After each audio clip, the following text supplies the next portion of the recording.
Hi friends, நீங்கள் அனுப்பியிருக்க comments எல்லாமே நான் படிச்சுட்டு தான் இருக்கேன். அதில் வந்து நிறைய பேர் நிறைய விதமான கேள்விகள் கேட்டுட்டு தான் இருக்கீங்க. இப்போ மேக்ஸிமம் ஷோல்டரில் வந்து எப்படி வச்சா அது வந்து நமக்கு வந்து கரெக்டாக வரும் அப்படிங்கிறது தான் நிறையா. அது கரெக்டாக வைக்கலைன்னா என்ன ப்ராப்ளம் வரும் அப்படிங்கிறது தான். இப்போ ஒரு ஷோல்டர் வந்து நம்ம மார்க் பண்ணுறோம். இப்போ இதில் வந்து ஒரு 5.5 இன்ச்சு ஷோல்டர் தான் நம்ம வைக்கணும். இதுதான் நம்ம வைக்கணும். 5.5 இன்ச்சு தான் நம்ம வைக்கணும். நீங்கள் என்ன பண்ணுறீங்க அப்படின்னா ஒரு 1/2 இன்ச்சு சேர்த்து வச்சிட்டீங்க. அப்போது இங்கே 5.5 அப்படிங்கும்போது இங்கே 6 மார்க் பண்ணுறேன்.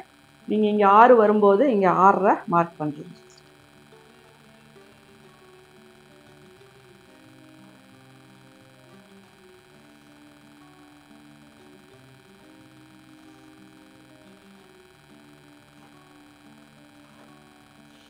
இப்போ இது வந்து ஒரு 35 சைஸ் ப்ளவுஸ் தான். ஒருத்தர் வந்து 5.5 வச்சு நம்ம ஒரு ப்ளவுஸ் மார்க் பண்ணிட்டோம், 6 வச்சு ஒரு ப்ளவுஸ் வந்து நம்ம மார்க் பண்ணிட்டோம். இப்போ நமக்கு இதில் ஒரு 16 இன்ச்சு ஆம்ஹோல் சீட்டிங் ஆகணும் அப்படின்னா 1/2 இன்ச்சை விட்டுட்டு நம்ம மெஷர் பண்ணும்போது 8 இன்ச்சு கரெக்டாக இங்கே வருது. அதே மாதிரி ஆம்ஹோல் இந்த அளவுக்கு வைக்கும்போதும் இங்கே 8 இன்ச்சு நமக்கு கரெக்டாக தான் வருது. இப்போ இதில் என்ன ஆகுது அப்படின்னா உங்களுக்கு செஸ்ட் ரவுண்டு வந்து கரெக்டாக தான் வருது.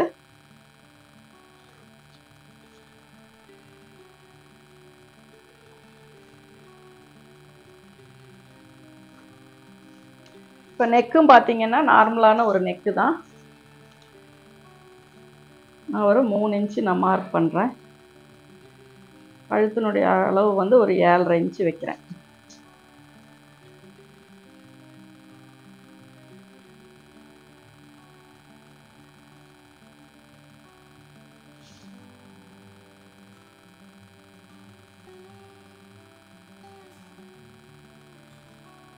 இப்போ இந்த டீப்னு இந்த 8 இன்ச்சுக்கு அப்படிங்கும்போது இந்த ஆம்ஹோல் வந்து நம்ம இப்படி மார்க் பண்ணி போட்டுடுறோம். இந்த ஆம்ஹோல் வந்து இப்படி மார்க் பண்ணுறோம். இப்போ இதில் எது கரெக்ட் அப்படின்னா இந்த அளவு தான் நமக்கு கரெக்டாக இருக்கும். என்ன ஆகும் அப்படின்னா இந்த ஷோல்டர் வந்து கீழே இறங்கி வராது. அதே மாதிரி பேக் ஃபிட்டிங்கும் நமக்கு கரெக்டாக வரும். இதுவே 6 இன்ச்சு ஒரு 1/2 இன்ச்சு மட்டும் ஷோல்டர்கிட்ட நீங்கள் எக்ஸ்டெண்ட் பண்ணிட்டீங்க. அப்போது அந்த 1/2 இன்ச்சு என்ன ஆகுது அப்படின்னா இங்கே கீழே வரைக்கும் வருது. இப்போ கீழே வரைக்கும் நீங்கள் இதில் வந்து மார்க் பண்ணும்போது என்ன ஆகுது அப்படின்னா இந்த இடத்துல இவ்வளோ துணி வந்து இங்கே இழுத்து பிடிக்கும். சரிங்களா? துணி இழுத்து பிடிக்கும் போது இங்கே என்ன ஆகும்னா லைன்ஸ் வரும். பேக் ஆம்ஹோலில் சுருக்கம் வரும். இந்த இருக்கிற சுருக்கமும் இங்கே தான் வரும். அப்போ இந்த இடம் ஃபுல்லாகவே ஒரு சுருக்கம் வந்து உங்களுக்கு ஃபார்ம் ஆகும். இப்போ என்னாகும் அப்படின்னா இந்த இடம் ஆம்ஹோல் வந்து கீழே இறங்கி வரும்போது இந்த இடத்துலையும் உங்களுக்கு ஒரு மாதிரி இழுத்து பிடிக்கிற மாதிரி லூஸ் வரும். இங்கேயும் நமக்கு லூஸ் வரும். அதுவே இந்த ஆம்ஹோல் படி நம்ம தைச்சு போட்டோம் அப்படின்னா இந்த இடம் நல்லா சீட்டிங் கரெக்டாக ஆகும். இங்கே வர இந்த சுருக்கமெல்லாம் இங்கே வராது. நல்லா பேக்கும் நமக்கு நல்லா இழுத்து பிடிச்ச மாதிரி இருக்கும்.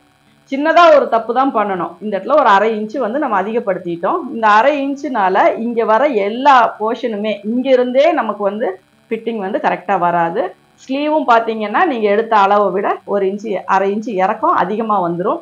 அதுவும் கரெக்டாக சீட்டிங் ஆகாது. நம்மளை பொறுத்த வரைக்கும் ஷோல்டர் பாயிண்ட்டு ரொம்ப முக்கியம். அந்த இடத்துல கரெக்டாக நமக்கு ப்ளவுஸ் வந்து கரெக்டாக சீட்டிங் ஆகணும். அது உங்களுக்கு எப்படி நீங்கள் கால்குலேஷன் போட்டாலும் நீங்கள் வந்துட்டு ஒரு அளவு வந்து இப்படி இறக்க ஒவ்வொரு இன்ச்சு நீங்கள் இப்படி இறக்கும் போதும்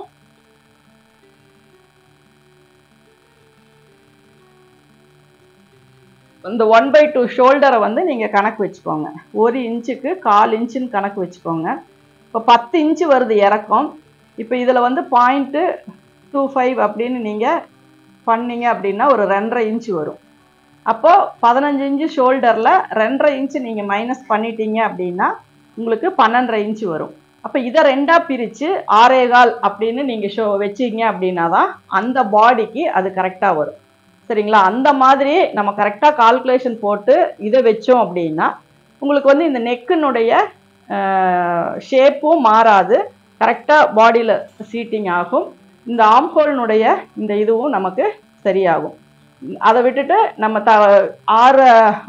6.5 வைக்க வேண்டிய இடத்துல 7 வச்சிட்டோம் அப்படின்னா இந்த இடம் ஃபுல்லாகவுமே உங்களுக்கு சுருக்கம் வரும். அதனால தான் மேக்ஸிமம் ஆம்ஹோலும் ஷோல்டரும் நமக்கு கரெக்டாக தெரிஞ்சால் போடுற ப்ளவுஸ் வந்து ஃபிட்டிங் கரெக்டாக இருக்கும்.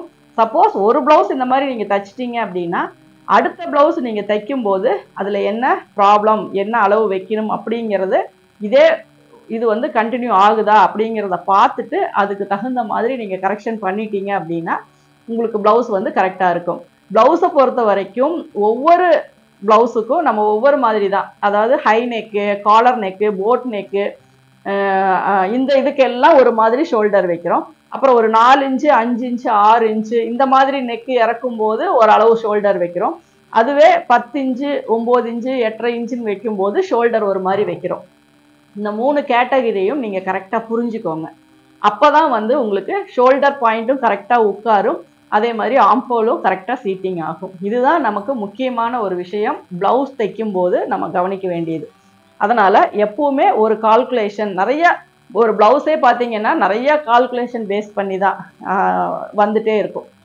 ஒரு சிலர் பாடி வச்சு கால்குலேட் பண்ணுவாங்க, ஒருத்தங்க மிடில் செஸ்ட்டு, ஒருத்தங்க செஸ்ட் ரவுண்டு, அந்த மாதிரி மேக்ஸிமம் செஸ்ட் ரவுண்டு ஷோல்டரை வச்சு தான் நம்ம கால்குலேட் பண்ணுவோம்.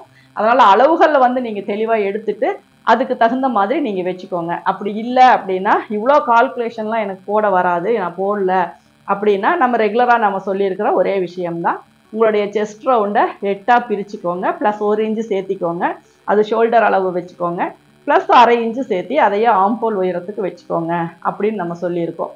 அப்படி இல்லையா உங்களுடைய மிடில் செஸ்ட் ரவுண்டுக்கு ஏற்ற மாதிரி ஆம்ஹோல் ரவுண்டு கரெக்டாக இங்கே இருக்க பார்ட் வந்து கரெக்டாக வருதா அப்படிங்கிறத செக் பண்ணுங்கள். சப்போஸ் இது ரொம்ப பெருசாக இருந்துச்சுன்னா நம்ம ஷோல்டரில் ஏதோ மிஸ் பண்ணுறோம் அப்படிங்கிறது, ரொம்ப குட்டியாக இருந்தாலும் ஷோல்டர் ஏதோ அதிகமாக வச்சிட்டோம் அப்படிங்கிறது, அந்த மாதிரி நம்மளுடைய எக்ஸ்பீரியன்ஸ் வச்சு நம்ம கால்குலேட் பண்ணுறது. இந்த மாதிரியெல்லாம் பண்ணும்போது தான் ஒரு ப்ளவுஸ் வந்து நமக்கு நீட்டாக ஃபினிஷிங் வரும். மேக்ஸிமம் ஷோல்டர்னுடைய அளவையும் ஆம்ஹோல்னுடைய அளவையும் தப்பாக வச்சிட்டோம் அப்படின்னா நமக்கு ப்ளவுஸ் வந்து ஃபிட்டிங் வராது, சுருக்கம் வரும். நிறைய பேர் நம்ம போட்டிருக்க ப்ளவுஸை வந்து நம்ம வெளியில் போகும்போதெல்லாம் பார்க்குறோம், இந்த இடம் ஃபுல்லாக ஒரே சுருக்கமாக தான் இருக்கும், இந்த ஷோல்டரும் இப்படி நெக் இப்படி வி ஷேப்புக்கு போயிடும். அந்த மாதிரி வர்றதுக்கு எல்லாமே காரணம் வந்து ஷோல்டர் கரெக்டாக இல்லை அப்படிங்கிறது தான்.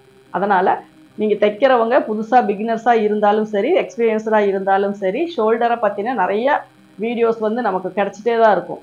யூடியூப்லலாம் பார்த்தீங்கன்னா அது ஒன்றுக்கு ஒன்று எப்படி வருது, அது இருக்கிறதெல்லாம் அப்படியே அப்ளை பண்ணாலுமே நம்மளுடைய கால்குலேஷனுக்கு அதுக்கும் நமக்கு மிஸ் ஆகும். அதனால் ஒவ்வொன்றும் அது வச்சு தைச்சா அந்த அளவு கரெக்டாக வருமா அப்படிங்கிறதையும் நம்ம யோசிக்கணும். அப்படி வர்ற மாதிரி இருந்தால் மட்டும் அதை வச்சு நம்ம அப்ளை பண்ணணும். இல்லாட்டினா நம்ம ஃபார்முலா படி நம்ம என்னென்ன பண்ணிகிட்டு இருக்கிறோமோ அதையே கரெக்டாக நீங்கள் கொண்டு வந்தீங்க அப்படின்னாவே ஒரு ப்ளவுஸ் வந்து ஃபிட்டிங் வந்து நீட்டாக வரும். ஏன்னா ஒருத்தரோட இப்போ என்னோட எக்ஸ்பீரியன்ஸ் நான் அவங்க கூட ஷேர் பண்ணுறேன் அப்படின்னா, நான் ரெகுலராக டெய்லரிங் ஷாப்பில் நிறைய விதமான கஸ்டமர்ஸை நம்ம பார்க்குறோம். ஒவ்வொருத்தருக்கும் ஷோல்டர் எப்படி இருக்குது, ஆம்ஹோல் எப்படி இருக்குது, எப்படி ப்ளவுஸ் போட்டால் அவங்களுக்கு கரெக்டாக வரும் அப்படிங்கிறது எல்லாமே. அதுக்காக 100% நம்ம கொடுக்குறோமா அப்படின்னா இல்லை, ஒரு 98% நம்ம கொடுத்தாலும் ஒரு 2% வந்து மிஸ்டேக் வரதான் செய்யும். அது என்னன்னா, ஒன்றா புது கஸ்டமராக வருவாங்க, இல்லை மெஷர்மெண்ட்ஸ் தப்பாக எடுத்திருப்போம், ஏதோ ஒரு காரணத்தினால அந்த மிஸ் அண்டர்ஸ்டாண்டிங் வரதான் செய்யும், கரெக்டாக ஃபிட்டிங் ஆகாமல். அப்போ ஒரு ப்ளவுஸ் அப்படி போகலாம், ஆனால் அடுத்த ப்ளவுஸை வந்து நம்ம அதுக்காக கரெக்ஷன் பண்ணணும். ஏன்னா தப்பே இல்லாமல் யாராலையுமே, ஒவ்வொருத்தரோட பாடியும் ஒவ்வொரு மாதிரி தான் இருக்கும். நம்மளுடைய கால்குலேஷன் அப்படிங்கிறது வந்து எல்லா பாடிக்கும் தைச்சு போட்டால் அப்படியே அயன் பண்ண மாதிரி பிடிச்சிக்கும் அப்படிங்கிறதெல்லாம் எந்த ஒரு இதுவுமே கிடையாது. அதனால் எல்லா கால்குலேஷனுமே நம்ம போடும்போது இப்படி வரும், இப்படி இருக்கும் அப்படிங்கிறத வச்சு நம்ம கால்குலேட் பண்ணனாலும் அவங்களுடைய ஸ்ட்ரக்சர் எப்படி இருக்குது, ஒரு சிலர் இன்னர் போடுவாங்க, பிரேசஸ் போடுவாங்க, ஒரு சிலர் போட மாட்டாங்க, அவங்களுக்கு எத்தனை தடவை தைச்சாலும் சாகிங் ஆகத்தான் செய்யும்.